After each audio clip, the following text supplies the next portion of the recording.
जम्मू कश्मीर में कुछ सालों पहले तक ये तस्वीरें आम थी। आए दिन घाटी की सड़कों पर पत्थरबाज सुरक्षा बलों पर पत्थर फेंकते नजर आते थे। लेकिन पिछले कुछ सालों में कश्मीर में पत्थरबाजी की घटना में जबरदस्त कमी आई है।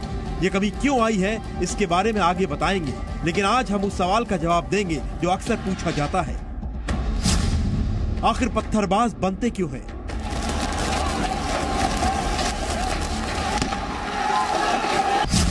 या यूं कहें, पत्थरबाजों को बनाया कैसे जाता है?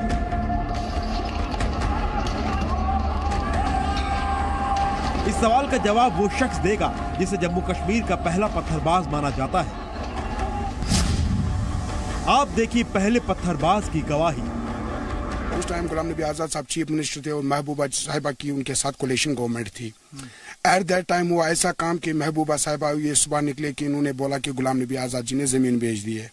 तो लोगों के अंदर यही तासुर था कि किसी को पता भी नहीं था असल में क्या था, क्योंकि ये उस वक्त निकले वो काले झंडे लेकर, तो हुकूमत के खिलाफ, तो फिर हुर्रियत इसमें आ गए सभी। तो हालात बहुत ही ज्यादा खराब हो गई उस टाइम कि मतलब कुछ लोग भी उस वक्त स्टोन पेल्टिंग में मारे गए। उस टाइम क्या हुआ काम, उस टाइम यहाँ पर हुआ था वो मसला हुआ था, वो ईदगाह चलो प्रोग्राम था, मुजफ्फराबाद चलो प्रोग्राम था, बाकी प्रोग्राम्स हुए थे। मैंने भी उसमें पार्टिसिपेशन की थी। मुझे फिर उस टाइम रात के 12:30 बजे गिरफ्तार किया गया, बहुत ही ज्यादा टॉर्चर किया गया मुझे। सुरक्षा कारणों से हम इस पत्थरबाज की पहचान नहीं बता सकते हैं। पुकारने के लिए हम इनका नाम दानिश रख देते हैं। दानिश को पहला पत्थरबाज इसलिए कह रहे हैं क्योंकि देश में पत्थरबाजी की घटना में पहले FIR में सबसे पहले दानिश को ही गिरफ्तार किया गया था।